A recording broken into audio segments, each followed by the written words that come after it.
आज इकोनॉमी का chapter budget और टैक्स है। इकोनॉमी किसी देश की हो सकती है, किसी राज्य की हो सकती है, और जो सिलेबस है ये इकोनॉमिक्स का नहीं है, ध्यान में रखना है आपको। ये इकोनॉमी का सिलेबस है। इकोनॉमी देश की या राज्य की है, और इकोनॉमी जो बनती है तीन क्षेत्रों से मिलकर बनती है, या इकोनॉमी के आधार हमारे तीन क्षेत्र हैं, या अर्थव्यवस्था की जो आय आती है ये तीन जगहों से आती है। एक कृषि से आती है, तो भारतीय अर्थव्यवस्था में कृषि क्षेत्र का लगभग 17% का योगदान होता है। या टोटल जो बजट हमारा कह सकते हैं, या टोटल देश की जो आय है, हमारी अर्थव्यवस्था में जो इनकम आती है तीन जगहों से आती है। एक कृषि क्षेत्र जहाँ से 17%, एक उद्योग क्षेत्र होता है, इसे द्वितीय क्षेत्र भी कहते हैं, तो उद्योगों से लगभग 28 से 30% की आय होती है, और तीसरा सेवा क्षेत्र होता है जिसपे लगभग 54-55% का योगदान है हमारी अर्थव्यवस्था में। सवाल इस तरह से भी आता है कि भारत की अर्थव्यवस्था में कृषि क्षेत्र का योगदान कितना है, 17% है। भारत में उद्योग क्षेत्र का योगदान भारतीय अर्थव्यवस्था में 28, और बाकी सेवा क्षेत्र का सबसे ज़्यादा योगदान किसका है, सेवा क्षेत्र का है। या इन्हें प्राथमिक, द्वितीय और तृतीय क्षेत्र भी कहा जाता है। तो तृतीय क्षेत्र का योगदान सबसे ज़्यादा है, प्राथमिक क्षेत्र का योगदान सबसे कम है। तो पूरी अर्थव्यवस्था आपने देख ली कि हमारे देश का जो पैसा आता है इन तीन जगहों से आता है। और अर्थव्यवस्था को समझने के लिए आप ऐसे भी समझ सकते हो कि कुछ सालों पहले, या आज से 30 साल 50 साल पहले, कृषि क्षेत्र का योगदान सबसे ज़्यादा होता था, किसी भी देश की अर्थव्यवस्था में हो। अब धीरे धीरे आज के समय में उद्योगों पर निर्भरता बढ़ती जा रही है, या सेवा क्षेत्र पर निर्भरता बढ़ती जा रही है। सेवा क्षेत्र अब कहते किसको हैं? कृषि तो आपको पता लगेगा कि जो कृषि का क्षेत्र है, अब कृषि में आपका डेयरी, पशुपालन, मछली पालन, ये सब कृषि में ही आता है। दूसरा उद्योग क्या होते हैं? उद्योग, इंडस्ट्री, जहाँ से कुछ ना कुछ उत्पादन होता है। उद्योगों से क्या मिलता है हमें? उत्पादन। तो जो भी उत्पादन हो रहा है, कुछ ना कुछ बन रहा है, वो सब उद्योगों में बनता है। उद्योग कई तरह, कुछ आधारभूत उद्योग होते हैं, कुछ सेवा, आजकल अलग अलग तरह के उद्योग। तीसरा क्षेत्र है सेवा क्षेत्र। सेवा क्षेत्र उसे कहते हैं जहाँ से उत्पादन कुछ नहीं होता है, जैसे बैंकिंग हो गया, रेलवे हो गया, रक्षा हो गया, परिवहन हो गया, ट्रांसपोर्टेशन अलग अलग तरह का होता है। तो ये सब सेवा क्षेत्र हैं जहाँ से उत्पादन तो कुछ, मतलब नई चीज़ तो कुछ नहीं बन रही है, लेकिन सेवा तो हो ही रही है। तो ये तीन क्षेत्र आपको समझ में आ गए होंगे। अब हमारी अर्थव्यवस्था है, जैसे हमारे घर का बजट है वैसे ही देश का बजट भी होता है। बजट किसको बोलते हैं? आने वाले जो वित्त वर्ष होता है उसकी आय और व्यय का जो विवरण होता है उसको हम बजट कहते हैं। मतलब आने वाले वित्त वर्ष होता है, देखो, एक तो सामान्य वर्ष होता है हमारा, ये 1 जनवरी से और 31 दिसंबर होता है। एक वित्त वर्ष होता है, ये 1 अप्रैल से, ये ध्यान में रखना, कई बार सवाल इस पर बनता है, 1 अप्रैल से 31 मार्च होता है। एक कृषि वर्ष होता है 1 जुलाई से और 31 जून होता है, ऐसा। तो अलग अलग प्रकार के जो है ये समय का वित्त वर्ष हैं। वित्त वर्ष हैं, एक सामान्य वर्ष और एक कृषि वर्ष। तो आने वाले वित्त वर्ष का जो हमारी अर्थव्यवस्था का आय और व्यय का विवरण होता है उसे हमने बजट कह रखा है। अब सरकार की आय भी है, व्यय भी है। व्यय तो आगे देखेंगे हम। आय भी हमें ध्यान में रखना है कि सरकार की आय 2 तरीके से आती है। जैसे हमारे घर में भी आय आती है, हमारे घर में भी खर्चे होते हैं, ऐसे ही सरकार का भी है, या ऐसी हमारी अर्थव्यवस्था की एक आय होती है, व्यय होता है, उसी को हम बजट कह देते हैं। अब आय हमें ध्यान में रखनी है कि 2 तरह से आएगी। एक वो भी आय होती है, हमारे घर में भी ऐसी हो सकता है, एक हम कुछ कर्ज ले लें, वो भी पैसा आता है, वो भी हमारी इनकम है, लेकिन उससे हमारी संपत्ति कम होगी, हमारे कर्ज बढ़ेंगे, संपत्तियां कम होंगी इससे, है ना। 2 चीज़ें होती हैं। तो एक आय कैसी होती है? पूंजीगत आय। पूंजीगत आय ध्यान में रखना है, उधार लेके आती है या कुछ बेच करके आती है, अपनी संपत्तियों को बेच करके, तो ये इससे नुकसान है। एक आय ऐसी है जो हमारी टैक्सों से आती है या नॉन टैक्स से आती है। नॉन टैक्स मतलब बिना टैक्स के जैसे बैंकिंग से, हमारी रेलवे से, ये बिना टैक्स की आय है, ये हमारी सामान्य आय है। ड्यूटीज़ होती हैं बहुत सारी तरह की, कई तरह की फीसें होती हैं लाइसेंस वगैरह की, तो ये गैर कर आय होती है। और कर आय तो आपको पता ही, डायरेक्ट टैक्स होते हैं, एक इनडायरेक्ट टैक्स होते हैं। डायरेक्ट टैक्स किसको बोलते हैं? प्रत्यक्ष कर। जिस पे लगाया जाता है भरता भी वही है, जैसे इनकम टैक्स हो गया। इनकम टैक्स जिस पे लगाया जाता है भरना उसी को पड़ता है। एक इनडायरेक्ट टैक्स होता है, इसको दूसरे पर ट्रांसफ़र किया जा सकता है, जैसे जीएसटी आपने देखा होगा, दुकानदारों पे या किसी उद्योग पे जीएसटी लगेगा, वो कस्टमर उसके रेट बढ़ा देता है, कस्टमर तक भेज देता है उसको। तो ये आगे हम डिटेल में भी थोड़ा समझेंगे इसको। अब अर्थव्यवस्था ध्यान में रखना, इकोनॉमी के छोटे शब्दों को अगर आप समझ गए तो सारा ही समझ में आ जाएगा आपका। अगर नहीं समझे आप तो फिर इसमें आगे समझ में हमें कंसेप्ट नहीं आ सकते हैं। तो बेसिक चीज़ें हमारी बिल्कुल क्लियर होनी चाहिए इसमें। अब अगर हम बात करें बजट की, तो बजट आपको पता लग गया कि आने वाले साल के लिए जो हम आने वाले एक साल में क्या खर्च करेंगे, कैसे इनकम आएगी, उसका एक विवरण है।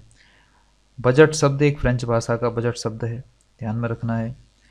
बजट हमारे संविधान में कहाँ दिया गया है? अनुच्छेद 112 में दिया गया है। महत्वपूर्ण सवाल है, कई बार पूछा गया है। और बजट कहीं नहीं लिखा हुआ है हमारे संविधान में, क्या लिखा हुआ है?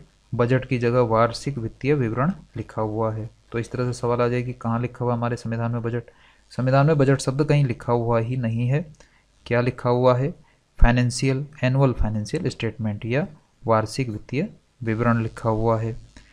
एक सवाल ये भी आता है कि पहला बजट हमने कब पेश किया था? तो पहला बजट जो है 26 नवंबर 1947 को वित्त मंत्री थे षणमुखम चेट्टी। ये इनका नाम याद रखना कि षणमुखम चेट्टी इनका नाम है। इन्होंने पहला बजट पेश किया था। आने वाले वित्तीय वर्ष के अनुमानित आय व्यय का खर्च जो है, आय व्यय का विवरण जो है, इसको हम बजट कहते हैं। अब सरकार की आय की बात करें, आय और व्यय दो ही चीज़ें हैं। तो आय की बात करें तो आय भी सरकार की दो तरह की होती है। एक कैपिटल आय होती है जो हमने अभी ऊपर देखा, या तो ये कर्ज लेने से आती है या अपनी संपत्तियां बेचने से आती है। उदाहरण भी दिए हुए हैं दोनों। कैपिटल इनकम पूंजी आय किसको बोलते हैं? कर्ज भी बढ़ाती है, संपत्तियां घटा देगी, है ना। तो या तो हम विनिवेश करें या तो हम उधार लेते हैं। अब ये पूंजी आय के दो स्रोत हैं। एक तो कहाँ से आएगी? उधार लेने से आएगी। दूसरी कहाँ से आएगी? डिसइन्वेस्टमेंट से आएगी। अब इन्वेस्टमेंट ध्यान में रखना, जो कुछ पैसा अगर हमारे पास है उसको हमने ऐसी जगह लगाया जहाँ से हमें कुछ इनकम होगी, उसे कहते हैं इन्वेस्ट किया। इन्वेस्ट उसी चीज़ को कहते हैं जहाँ से हमें कुछ पैसा, जब हम इनकम के लिए लगाते हैं, पैसा जब हम ऐसी जगह लगाते हैं जिससे कुछ मिलता है हमें वापस, उसे इन्वेस्ट कहते हैं। और पैसा जब हम ऐसी जगह लगाते हैं जहाँ से कुछ मिलना ही नहीं है तो उसे खर्च कहते हैं, उसे एक्सपेंस कहते हैं। तो यही अंतर है इन्वेस्ट और खर्च करने में। समझदार आदमी इन्वेस्ट करता है, जैसे कि शेयर बाज़ार में लगा देगा पैसा या कहीं ऐसी चीज़ में लगा देगा पैसा जिससे हमें इनकम होती है, तो उसे इन्वेस्टमेंट कहते हैं, उससे इनकम होती है। और कुछ लोग ऐसे ही खर्च कर देते हैं किसी उस पर, कुछ भी कार वार, जो भी ऐसी चीज़ें हैं इन पर अगर हम खर्च करें उससे कुछ इनकम तो होनी नहीं है, तो उसे हम क्या कहेंगे? एक्सपेंस कहेंगे। और इन्वेस्टमेंट वो होती है जिससे हमें इनकम होनी है। तो सरकार का भी ऐसा ही है। अगर सरकार किसी ऐसी चीज़ को, कुछ ऐसी चीज़ में पैसा लगा दे जहाँ से इनकम होनी है, तो उसे इन्वेस्टमेंट कहेंगे। लेकिन अगर अपने साधनों को ही बेच दे, जैसे एयर इंडिया बेच दिया अभी सरकार ने, या LIC के कुछ शेयर बेच दिए, तो ये इन्वेस्टमेंट थोड़ी ना है, ये तो आय के साधनों को हमने बेच दिया, तो ये क्या हो गया? डिसइन्वेस्टमेंट हो जाता है ना। अगर एयर इंडिया हमने खरीदा होता तो ये इन्वेस्टमेंट हो जाती, क्योंकि एयर इंडिया से हमें तो क्या इनकम मिलने वाली थी। लेकिन एयर इंडिया पहले से इनकम दे रहा था, हमने बेच दिया उसको, तो अब क्या हो गया? वो डिसइन्वेस्टमेंट हो गया। तो इन्वेस्ट का मतलब ही समझना है आपको, आय के लिए पैसे को लगाना। तो समझना क्या था हमने यहाँ पर कि सरकार की आय दो तरह की होती है, एक कर्ज लेके और एक अपनी संपत्तियों को बेच दो। तो ये पूंजी आय बोलते हैं, कैपिटल इनकम बोलते हैं। ये खतरनाक है, ये हमेशा हमारे कर्जों को बढ़ाती है, हमारी एसेट्स को, संपत्तियों को कम करती है। एक बात। दूसरी जो आय है ये अच्छी आय है सरकार की। आय दो ही तरह की है, एक कौन सी है? रेवेन्यू आय है ना, राजस्व आय बोलते हैं। इसके भी दो तरीके देखे अभी आपने ऊपर, एक तो हम टैक्सों से आती है और एक नॉन टैक्स से आती है। टैक्स से आपको पता है कि टैक्स दो ही तरह के होते हैं, डायरेक्ट टैक्स और इनडायरेक्ट टैक्स। अब समझना है कि डायरेक्ट टैक्स किसको बोलते हैं। टैक्स दो ही तरह के हैं, एक डायरेक्ट और एक इनडायरेक्ट। डायरेक्ट टैक्स क्या है? जिसको हम किसी दूसरे व्यक्ति पर नहीं डाल सकते वो डायरेक्ट टैक्स होते हैं। जिस पे लगाया सरकार ने टैक्स, भरना भी उसी को है। तो ये कैसे? गैर हस्तांतरणीय, नॉन ट्रांसफरेबल है, गैर हस्तांतरणीय है। उदाहरण के लिए सीधा सीधा इनकम टैक्स आप समझ सकते हो, जिस आदमी पे इनकम टैक्स लगाया उसी को देना पड़ेगा। दूसरा प्रकार का टैक्स क्या है? इनडायरेक्ट टैक्स है। इनडायरेक्ट टैक्स की परिभाषा क्या है? लगता किसी और पे है, हम किसी दूसरे व्यक्ति पर उसको खिसका सकते हैं, जैसे जीएसटी है। उद्योगपति क्या करते हैं? दूसरे पे रेट बढ़ा देते हैं, जैसे जीएसटी की रेट बढ़ती है, जैसे जीएसटी की रेट बढ़ती है वो वस्तुओं की रेट भी बढ़ा देते हैं, तो अपने टैक्स किसी दूसरे पे खिसका देते हैं। अब दूसरे पे खिसकाने वाला जो टैक्स है उसका सबसे बढ़िया उदाहरण है जीएसटी। जीएसटी ध्यान में रखना, बहुत नया नया टैक्स है, काफ़ी बार पूछा जाता है। तो जीएसटी की फुल फॉर्म याद रखना, गुड्स एंड सर्विस टैक्स। ये सेवाओं पर भी लगता है। अभी हमने सेवाएं देखी थी ना, सेवा क्षेत्र का योगदान कितना है अर्थव्यवस्था में? 54 के आसपास है। तो सेवा ऐसी चीज़ें जिनमें कुछ उत्पादन नहीं हो रहा है, वहाँ पर भी टैक्स लगता है। जैसे आप रेस्टोरेंट में जाओगे, होटल में जाओगे, तो कोई उत्पादन थोड़ी ना हो रहा है वहाँ पर, कोई नया प्रोडक्ट थोड़ी ना बना रहे, लेकिन सेवा तो मिल ही रही है, तो इस सेवा पर भी टैक्स लगता है। होटल में जब बिल मिलता है तो उस पर भी जीएसटी लगता है। और गुड्स, वस्तुओं पर तो हो ही गया, जो उद्योग हैं उन पर क्या लगेगा? उन पर भी जीएसटी है, और सेवाओं पर भी है। सेवाओं के कुछ और उदाहरण, जैसे रेलवे हो गया, जैसे एयरलाइन हो गई, जैसे हॉस्पिटल्स हो गए, जैसे पढ़ाई की कोचिंग वगैरह हो गया, तो ये भी सब ये सेवाएं हैं, इन पर भी जीएसटी लगता है। तो जीएसटी का फुल फॉर्म क्या है? वस्तु और सेवा कर, दोनों प्रकार के टैक्स आते हैं। अब जीएसटी का क्यों लाया गया था? एक देश एक कर, क्योंकि पूरे देश में एक ही होगा। ये पहले अलग अलग टैक्स होते थे, सेंटर के अलग होते थे, स्टेट के अलग होते थे। अब जीएसटी के प्रकार भी देख लेना थोड़ा सा। अब जीएसटी के रेट क्या होते हैं? जब जीएसटी आया तो किन किन रेटों पर लगता है जीएसटी? कुछ वस्तुएं तो ऐसी हैं जैसे एग्रीकल्चर वगैरह की, इन पर जीरो टैक्स लगता है। बहुत ज़रूरी वस्तुएं जो है अनाज वनाज, अभी कुछ मात्रा में लगाया भी है, पैक्ड फूड पे लगाया है अभी, लेकिन वैसे सामान्य अनाजों पे नहीं है। कुछ चीज़ों पे 5% भी है जो बहुत ज़रूरी हैं, कुछ चीज़ों पे 12% भी है जैसे इलेक्ट्रॉनिक वगैरह, कुछ चीज़ों पे 18 भी है, कुछ पे 28 भी है। 28 सबसे ऊंची दर, सबसे अधिक दर कौन सी है जीएसटी की? 28% है। किस पर लगता है? विलासिता या लग्जरी आइटम्स पर लगता है, जो बहुत ज़रूरी नहीं है, जैसे लग्जरी कारें हैं, कुछ ऐसी बहुत सारी चीज़ें। जीएसटी ध्यान में रखना, ये गंतव्य आधारित कर है, डेस्टिनेशन बेस्ड टैक्स है। जहाँ पर जाके वस्तु बिकती है, जैसे रेस्टोरेंट में भोजन किया आपने तो वहीं पर लगेगा, या कोई भी प्रोडक्ट हमने मोबाइल ख़रीदा तो कस्टमर पर ही लगा, मतलब अंतिम डेस्टिनेशन पर ही लगता है, इसलिए क्या बोलते हैं इसे? डेस्टिनेशन बेस्ड टैक्स बोलते हैं। जीएसटी की बात हमारे देश में कब शुरू हुई? तो 2000 में, 2000 में अटल बिहारी वाजपेयी की सरकार थी, उस समय जीएसटी बिल पेश किया गया था। असीम दास गुप्ता जो थे जीएसटी समिति के अध्यक्ष थे। ध्यान में रखना, पहले अध्यक्ष कौन थे जीएसटी समिति के उस समय? असीम दास गुप्ता। तो एक जीएसटी समिति गठित की गई थी 2000 में अटल बिहारी वाजपेयी जी के समय में, और जीएसटी उस समिति के अध्यक्ष असीम दास गुप्ता थे। जीएसटी मॉडल को डिजाइन भी किसने किया था? इसी समिति ने किया था। ये असीम दास गुप्ता का नाम याद रखना, जीएसटी मॉडल डिजाइनर थे ये। जीएसटी मॉडल बनाया था इन्होंने। एक एक लाइन में बिल्कुल बना बनाया नोट है, इसको हिंदी वाले भी लिख सकते हैं, इंग्लिश वाले भी लिख सकते हैं।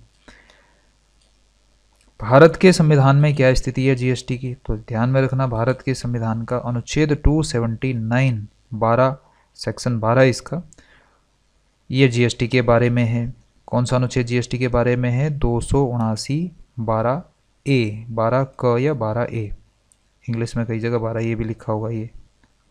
तो 279 279 12A किसके बारे में है? जीएसटी के बारे में है। एक सवाल। अगला सवाल पूछेगा साहब, जीएसटी कौन से संविधान संशोधन से आया? 101वें संविधान संशोधन से जीएसटी आया। जीएसटी बिल कौन सा है? तो 2016, ध्यान में रखना, संविधान 101वां संविधान संशोधन किसके बारे में है? जीएसटी के बारे में है, 2016 में ये किया गया। जीएसटी कितने प्रकार का है? बड़ा महत्वपूर्ण सवाल है। तो जीएसटी जो है, एक तो सीजीएसटी होता है ना, जो सेंट्रल गवर्नमेंट के द्वारा सीधा सीधा लगाया जाता है और लिया भी जाता है ना। इसको कलेक्ट कौन करता है? सेंट्रल गवर्नमेंट करती है। स्टेट जीएसटी, ये स्टेट करेगा। ये एसजीएसटी, ये स्टेट जीएसटी है। और ये आईजीएसटी है, ये भी integrated service goods and service tax जो है, आईजीएसटी कलेक्ट सेंट्रल गवर्नमेंट करती है, बाकी कुछ हिस्सा इसका राज्यों को भी मिलेगा। तो आईजीएसटी केंद्र सरकार द्वारा लिया जाता है, ये ध्यान रखना। अब जीएसटी का कुछ और बातें इसके बारे में कि लगभग 160 देशों में जीएसटी लागू किया गया है। फ्रांस सबसे पहला देश है जीएसटी लागू करने वाला। और दोहरा जीएसटी भारत में भी है, कनाडा में भी है। दोहरा मतलब स्टेट का अलग है, सेंटर का अलग है ना। और भारत ने द्वितीय जीएसटी जो दूसरी तरह का जीएसटी है, ये हमने कहाँ से लिया है? कनाडा से लिया है। मैक्सिमम जीएसटी रेट आपको पता है 28% है। दूसरा, अब ये विश्व में सबसे ज़्यादा है, ध्यान में रखना कि भारत में विश्व का सबसे ज़्यादा जीएसटी रेट किस देश में है? भारत में है। कितना परसेंट? 28। इसके बाद अर्जेंटीना एक और देश है जिसमें 27% जीएसटी भी है। भारत में 5 दरों में लगाया गया है जीएसटी, ये आपने पहले भी देखा था। अब थोड़ा अपडेट भी हो सकता है, ध्यान में रखना, कोई नई स्लैब ना आ गया हो। जीएसटी रेट्स आप इंटरनेट पर डाल के भी देख सकते हैं थोड़ा अपडेट होने के लिए। और कुछ चीज़ें ऐसी भी हैं कि कुछ एक्स्ट्रा जीएसटी भी हैं, जैसे कि सोने की खरीदारी पर 3% जीएसटी अलग से है। वो रेट उन रेटों से अलग है जो भी हमने रेट देखे। तो अगर सोने किसी विदेश वगैरह से सोना खरीद रहे हैं तो सोने की खरीदारी पे 3% अलग से है, कुछ कीमती पत्थरों पे 2.5% अलग से है। शराब और पेट्रोल पे जीएसटी लागू नहीं है, ये ध्यान में रखना, महत्वपूर्ण प्रश्न है कि शराब और जीएसटी पे लागू नहीं होता है जीएसटी, इसीलिए इनके रेट बहुत ज़्यादा हैं। कुछ लोग कहते हैं इन्हें जीएसटी में लाओ तो जीएसटी कम हो जाएगा। जीएसटी का पहचान नंबर, जीएसटी का नंबर कितने अंकों का है? तो जीएसटी नंबर जो होता है, टिन नंबर जो होता है, 15 अंकों का होता है। एक गंतव्य आधारित कर है। 1 जुलाई को जीएसटी दिवस के रूप में मनाया जाता है। जीएसटी डे कब मनाया जाता है? 1 जुलाई को मनाया जाता है। जीएसटी काउंसिल का मुख्यालय कहाँ पर है? नई दिल्ली में। अब देखो, जीएसटी समिति बनाई गई है जिससे कि राज्यों और पूरे जीएसटी सिस्टम को एक ही छतरी में लाया जा सके, है ना। तो जीएसटी समिति में जो है मुख्यालय इसका नई दिल्ली में है। इसके अध्यक्ष भारत के वित्त मंत्री होते हैं। और जीएसटी पैनल की अध्यक्षता जो है वर्तमान में पश्चिम बंगाल के मंत्री हैं, ये कोई अमित मित्रा इन्होंने की जीएसटी पैनल के अध्यक्ष, ये पहले अध्यक्ष होंगे ना, ध्यान रखना है थोड़ा सा। और असम पहला राज्य है जीएसटी लागू करने वाला, महत्वपूर्ण प्रश्न है, कई बार पूछा भी गया है। जीएसटी में ध्यान में रखना कि ये दोहरे करों के प्रभाव को हटा देता है। ध्यान में रखना कि डबल डबल जो पहले लगते थे, ओवरलैपिंग नहीं हो सकती अब। जीएसटी की टैगलाइन, जीएसटी का स्लोगन क्या है? 1 नेशन 1 टैक्स, एक राष्ट्र एक कर। यूनिफॉर्म टैक्सेशन सिस्टम की बात करता है, एक समान कर संरचना लाता है पूरे भारत के लिए, ये फायदा है जीएसटी का। अब कुछ डायरेक्ट टैक्सों की बात करते हैं। डायरेक्ट टैक्स में सबसे बड़ा है income tax. Income tax Bharat में सबसे पहले 1860 में पेश किया गया था। 1886 में ये दोबारा बंद भी किया गया, बीच में 1886 में आ गया। इनकम टैक्स के स्लैब्स आप इंटरनेट पे थोड़ा इस साल के भी देख सकते हैं, लेकिन ध्यान रखना कि 5 लाख तक इसकी सीमा शून्य रखी गई है। और बाकी फिर 5 लाख से 10 लाख 20% है, 10 लाख से ऊपर 30% है। ध्यान में रखना ये थोड़ा पुराना है।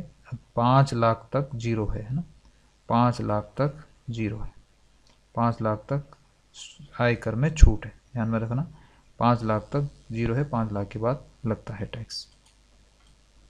तो अब अगला टैक्स है कॉर्पोरेट टैक्स, ये भी डायरेक्ट टैक्स में आता है। इनकम टैक्स आदमी पर लगता है, कॉर्पोरेट टैक्स किसी कंपनी पर या किसी ऑर्गेनाइजेशन या एक संगठन पर लगता है। सरकार का सबसे बड़ा सोर्स ऑफ इनकम क्या है? कॉर्पोरेट टैक्स है। अगला एक उपहार कर भी लगता है, ये भी व्यक्ति पर ही लगता है, गिफ्ट टैक्स बोलते हैं, और जिसे उपहार मिलता है उसके द्वारा दिया जाता है गिफ्ट टैक्स, ध्यान में रखना। और उपहार कर में कुछ छूटें हैं। उपहार कर में अभी गिफ्ट टैक्स किस किस पे टैक्स नहीं लगेगा? या तो आपको शादी में उपहार मिला हुआ है उस पर भी नहीं है टैक्स, ये ध्यान में रखना है आपको। अगर शादी का उपहार है तो इस पर भी टैक्स नहीं मिलेगा, टैक्स नहीं लग सकता। और 50,000 तक के उपहार कर में छूट है, तो ये ध्यान में आपको रखना है कि 50,000 तक का जो उपहार कर है उसमें छूट है। रिश्तेदार से अगर उपहार मिलता है उसमें भी छूट है। उत्तराधिकार संपत्ति, अगर उत्तराधिकार हमें माता पिता या किसी, वो संपत्ति जब हम लेते हैं अपने नाम करवाते हैं उस पर भी सरकार टैक्स लेती है। पूंजी कर समाप्त कर दिया गया है, ध्यान में रखना। 2000 में जो हमारा वेल्थ टैक्स था ये समाप्त कर दिया गया है। पूंजी मैंने जिसे हम इन्वेस्ट करते हैं, जो हमारे पास पूंजी है उस पर टैक्स जो है नहीं है। अब खर्चे जो हैं सरकार के, अब हम खर्चों की बात करें। ये तो हमने इनकम देख ली, सरकार के खर्चे क्या हैं? खर्चे भी ध्यान में रखना। कुछ राजस्व खर्चे होते हैं। राजस्व खर्चे ऐसे होते हैं जिनसे संपत्ति नहीं बढ़नी है, जिनसे मिलना कुछ नहीं है, इनको उल्टा है यहाँ। रेवेन्यू एक्सपेंस होते हैं, मिलना कुछ नहीं है इनसे। जैसे कि हम पेंशन दे रहे हैं, सैलरी दे रहे हैं, इंडियन डिफेंस पे खर्च कर रहे हैं, ये सब क्या हैं? ऐसे गैर उत्पादक होते हैं।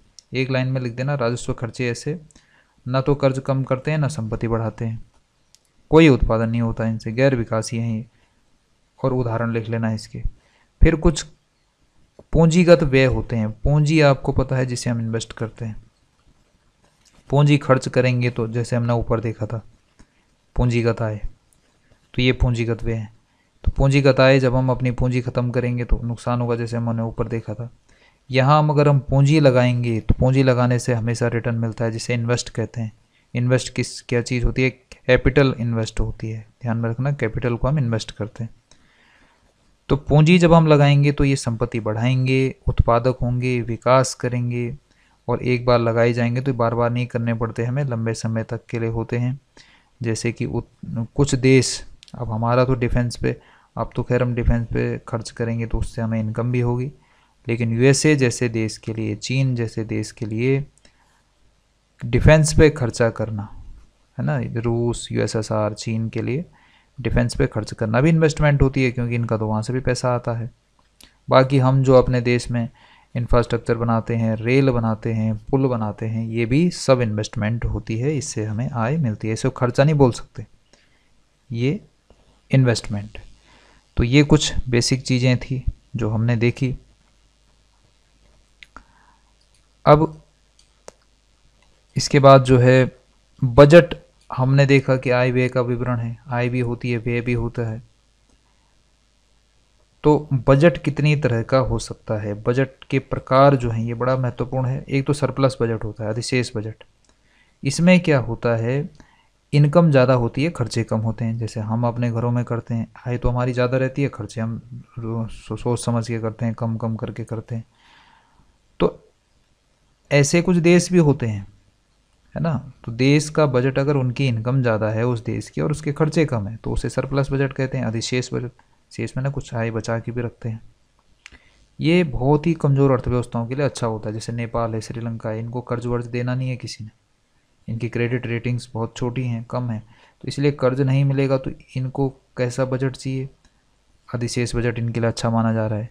एक बराबरी का बजट होता है, जितना हमारी इनकम है उतना खर्चा है। ये विकसित अर्थव्यवस्थाओं के लिए अच्छा है, जैसे अमेरिका, चीन, क्योंकि कर्जा तो इन्हीं से मिलना है।